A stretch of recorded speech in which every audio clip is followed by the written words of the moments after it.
समाजाच्या दुःखांशी जोडून माझ्या व्यक्तिमत्वाद्वारा मी जे जीवनातलं क्षेत्र निवडतोय ते स्वतःला ओळखून निवडलेलं क्षेत्र आणि त्या निवडलेल्या क्षेत्रामध्ये मी उत्तम आणि प्रतिभावंत होत असेल तर मी समाजाची सेवा करतोय, म्हणजे माझ्यातली ही सर्जनशीलता ओळखतोय.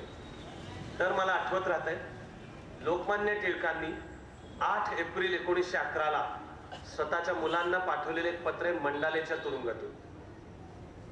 श्रीधरपंत आणि रामभाऊ त्या काळामध्ये ते दोघं 11वी मॅट्रिकला 2दा नापास झाले होते आणि मंडालेच्या तुरुंगात बसून गीतारहस्य लिहिणाऱ्या लोकमान्यांना आपल्याला 2 मुलं आहेत आणि देशाला जशी लोकमान्यांची आवश्यकता आहे तशी मुलांना वडिलांच्या मार्गदर्शनाची प्रेमाची गरज आहे हे पण कळत होतं.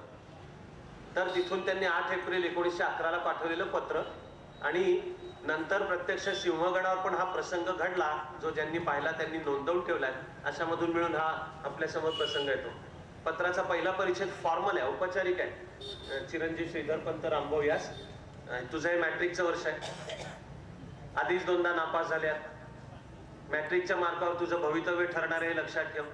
कामाच्या नावाखाली केसरीच्या कार्यालयात येऊन टिवल्या बावल्या करायची तुम्हाला सवय आहे. हा पहिला परिच्छेद. सध्याच्या काळात सुद्धा बहुधा कुठलेही वडील आपल्या कुठल्याही मुलामुलींना हे असंच पत्र लिहितील. तेवढंच असतं तर मी ज्याच्यासाठी आता माझ्या बोलण्याच्या शेवटाकडे आलोय आणि म्हणून शेवटाकरता राखून ठेवलंय सांगितलं नसतं, पण त्याला जोडलेला पुढचा परिच्छेद आणि सिंहगडावर घडलेला प्रसंगाची 3 वाक्य आहेत ती. आणि हे सांगून झाल्यावर लोकमान्य म्हणतायत मॅट्रिक नंतर काय करायचंय तुझे तू ठरव. लोकमान्य आपल्या मुलांना अमुकच कर असं म्हणत नाहीयेत. पालक आई वडील म्हणून अपेक्षांचं ओझं सुद्धा लादत नाहीयेत.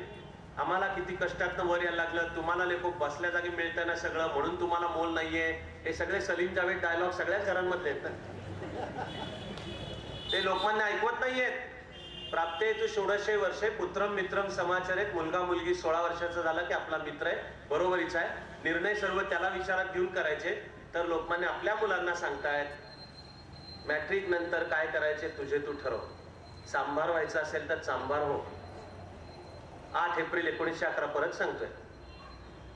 नुसती जाती भेद हा भारताचा शाप नाहीये, उच्च नीचता हा शाप नाहीये. त्याच्यामध्ये पूर्वीचा शब्द अस्पृश्य आणि आत्ताचा शब्द दलित ही उच्च नीचता पण शाप नाहीये. जाती व्यवस्था हाच शाप आहे भारतीय संस्कृतीचा. मुळात माणसात वाटणी करणारी हाच शाप आहे. आणि कातडीच्या खालनं अजूनही अनेकदा ती वाहत जाते, जरा सोडली तर कळून येतं. लोकमान्य आपल्या मुलांना 1911 सांगतायत चांभार व्हायचं तर सांभार. ते टिंगलीनी नाही सांगतायत, अपमान करण्यासाठी नाही सांगतायत, ते जातीपातींवर जाऊन म्हणून नाही सांगतायत. ते सांगतात चांभार व्हायचं तर चांभारो, म्हणजे सर्व व्यवसायांना प्रतिष्ठा आहे. Dignity of labour, principle of dignity of labour. तू काय करतोस यावरनं तुझं समाजातलं स्थान नाही ठरत. जे करतोयस ते उत्तम आणि प्रतिभावंत करतोयस का यावरनं ठरत. तू किती पैसे कमवतोस, पैसे किती केवळ कमवतोस यावरनं तुझं जीवनातलं स्थान ठरता कामा नये. सध्या ठरतं हे तुमचं माझं दुर्दैव आहे, पण तू पैसे किती कमवतोस यावरनं नाही, ते पैसे काय मार्गाने कमवतोस यावरनं ठरतं की तू महान व्यक्ती आहेस का शोषक आहेस, एक्सप्लॉयटेशन करणार आहेस. लोकमान्य हे principle of dignity of labour आपल्या मुलांना सांगतायत. पुराणातली वांगी समाजाला नुसता उपदेश नाही करतायत, स्वतःच्या मुलांना सांगतायत मॅट्रिक नंतर काय करायचे तुझे तू ठरव. चांभार व्हायचा तर चांभार हो. 3रं वाक्य ह्याला मी माझ्या मनातली उपमा दिली आहे. क्रीजच्या बाहेर अशी नाचत नाचत येऊन मारली सिक्सर आहे बॉल स्टेडियमच्या बाहेरच. म्हणजे लिहितायत 8 एप्रिल 1911 तो येऊन पडतो. त्या मुद्द्याचा जो अर्थ आहे तो 21व्या शतकात येऊन पडतो. कारण लोकमान्य सांगतायत मॅट्रिक नंतर काय करायचे तुझे तू ठरव. चांभार व्हायचं असेल तर चांभार हो, पण चांभार झालास तर जोडे इतके उत्तम शिव की दुनियेत लोक म्हटली पाहिजेत उत्तम जोडे हवे असले तर टिळकाकडे जा. म्हणजे जीवनात आपल्याला ओळखून क्षेत्र निवडायचं. निवडलेल्या क्षेत्रामध्ये उत्तमता आणि प्रतिभेची साधना आयुष्यभर चालू राहील. ती आयुष्यभर कशी त्याची मला नितांत भावलेली शेवटची 2 मिनिटं. आणि तेही मी अभयभंग यांचं मन हलवून सोडणारं सर्व बोलणं ऐकतानाच मनात ठरलं की मग आपणही आपल्या बोलण्याचा शेवट ह्या मुद्द्याने करू. कारण त्यांनी आईन्स्टाईनचाही उल्लेख केला. माझा पण हिरो आहे आईन्स्टाईन, एक अनेकातला एक हिरो आहे माझ्या मनामध्ये. आईन्स्टाईनची प्रतिमा, आईन्स्टाईन सुद्धा एक आधुनिक ऋषी. फिजिक्स हे पण अध्यात्म विचारच सांगतं. आज आपण आपल्या एका मित्रांना त्यांच्या PhDचं त्याच्याबद्दलचा सन्मान केला. काही स्पर्धा परीक्षेत यशस्वी झालेले सुद्धा आपली जी मित्रमंडळी त्यांचा केला. माझी एवढीच प्रार्थनाही राहील की त्यांना आपल्याला जे यश मिळालं त्याच्यामध्ये गुंतून न जाता इदम न मम म्हणून ते समाजाला, ईश्वराला अर्पण करून पुढच्या मोठ्या यशाकडे जाता येण्याची बुद्धी हो. बाबू बोरकरांची एक कविता माझ्या सुद्धा लहानपणापासून पाठ आहे, पण मला वाटतं आता थोडा थोडा त्याचा अर्थ कळायला लागला. आता कुठे थोडा थोडा अर्थ कळायला लागलाय. बोरकरांची कविता आहे, मी पण ज्यांचे पक्व फळापरी सहजपणाने गळले हो, जीवन त्यांना कळले हो. असे वाटत कोणाला कळलं जीवन? ज्याला वाटतं मी शाळा लागून गेलो, मला एवढं मी IAS झालो, स्पर्धा परीक्षेत यश मिळालं, PSI पासून DYSP पासून IRS असो IAS असो सगळ्याचे नाही कळलेलं आहे कर्माचं रहस्य. आणि खरोखरच कर्मयोग शिवाय आपल्याला चॉईसच नाहीये दुसरा. कारण फळ आपल्या हातात नाहीच आहे, ही वस्तुस्थितीच आहे. त्या कर्माच्या फळात आपण कितीही गुंतून पडायचं ठरवलं तरी आपल्या हातात नाहीच आहे. आपल्या हातात आहे आपलं कर्म शुद्ध असणे. ते नीट कर आणि नंतरची तू चिंता सोड. हे पण गांधीजींचं एक वाक्य एका विशिष्ट वेळेस अंतःकरणावर रुतून बसलंय माझ्या. गांधीजी म्हणतात, there is an eternal struggle going on between good and evil. Let us participate it on the side of good and leave the decision to God. सद आणि असत मध्ये एक शाश्वत संघर्ष चालू आहे, पण आपण त्या संघर्षामध्ये सत म्हणजे सत्य, न्याय, नीती यांनी सहभागी होऊ. परिणाम त्याच्या नंतर काय होतात? गांधीजी म्हणतात लिव्ह दॅट टू गॉड. कारण चॉईसच नाही आपल्या हातात.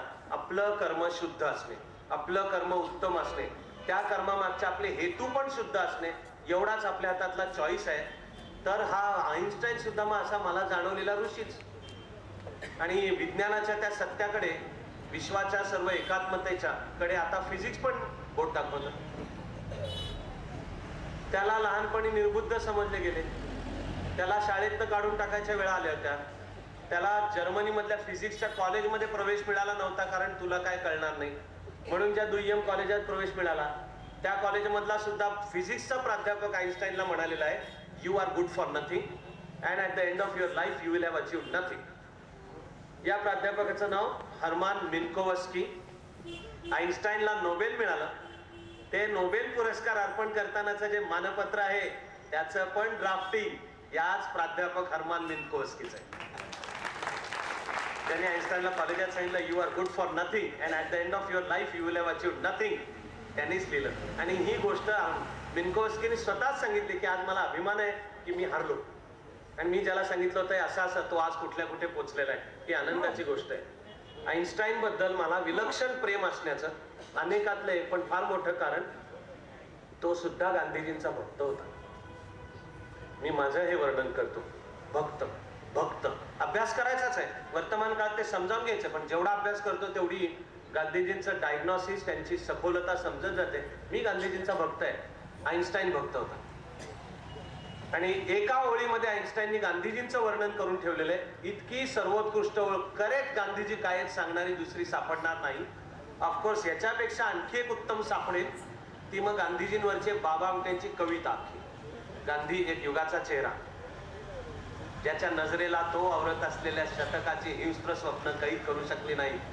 इतिहासाच्या दर्पणात ज्याच्या समर्पणाचीच प्रतिमा भावी पिढ्यांना दिसेल अशी सुरुवात करून 8 पानं कविता आहे. ते गांधीजींचं द बेस्ट वर्णन आहे. तेवढं सोडलं तर हे आईन्स्टाईनचं वाक्य, future generations will scarce believe that such man has this ever walked on earth in flesh and blood. की असा एक माणूस, आणि खरंच हाडामासाचा बनलेला असा एक माणूस या पृथ्वी तलावर नांदला, यावर भविष्यातल्या पिढ्यांना विश्वास ठेवणं अवघड जाईल. एक जीसस ख्राइस्ट इतिहासात होऊन गेला. समाजाच्या वतीने एक सगळं दुःख पचवणारे ज्ञानोबा तुकोबाई 300, 400, 700 वर्षांपूर्वी होऊन गेले. हे सगळं एकरूपात गांधीजींच्या रूपाने भारताला आणि जगाला पण पाहायला मिळालं. आणि जगाने सुदैवाने ठरवलं की 20व्या शतकाचा सर्वश्रेष्ठ माणूस कोण? महात्मा गांधीजी. आपल्याला सर्वांना आनंद वाटावा आणि प्रेरणा यावी असे खरे ते आईन्स्टाईन. आईन्स्टाईनच्या खिशात भगवद्गीता असे कायम. हा आईन्स्टाईन आता वयाच्या उताराकडे आलेला अमेरिकेतल्या प्रिन्स्टन विद्यापीठात फिजिक्स विषय शिकवत होता. त्याला हिटलरनीच त्रास देण्यामुळे त्याला जावं लागलं.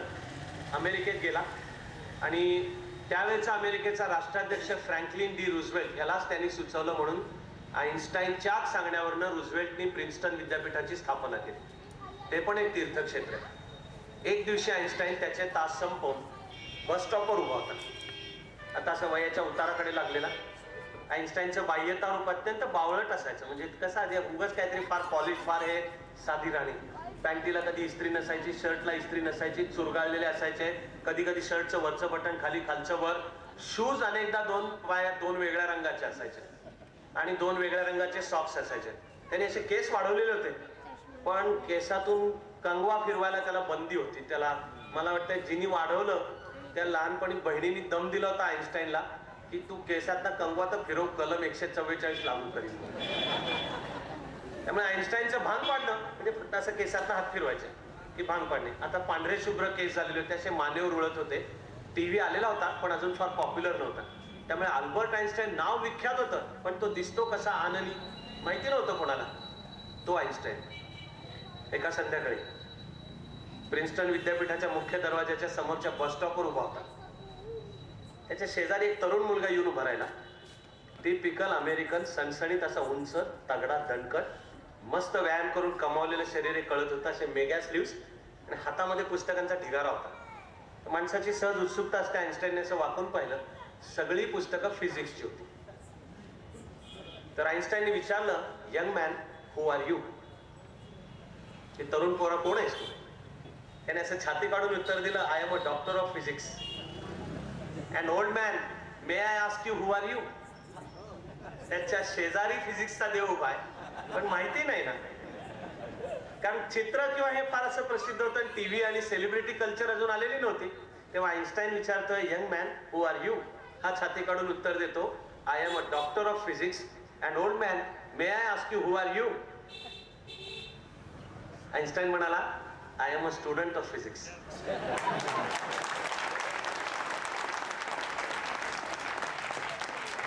आपण सगळेच असे शाश्वत विद्यार्थी राहून भारत मातेची सेवा करू अशी विनंती करतो आणि थांबतो.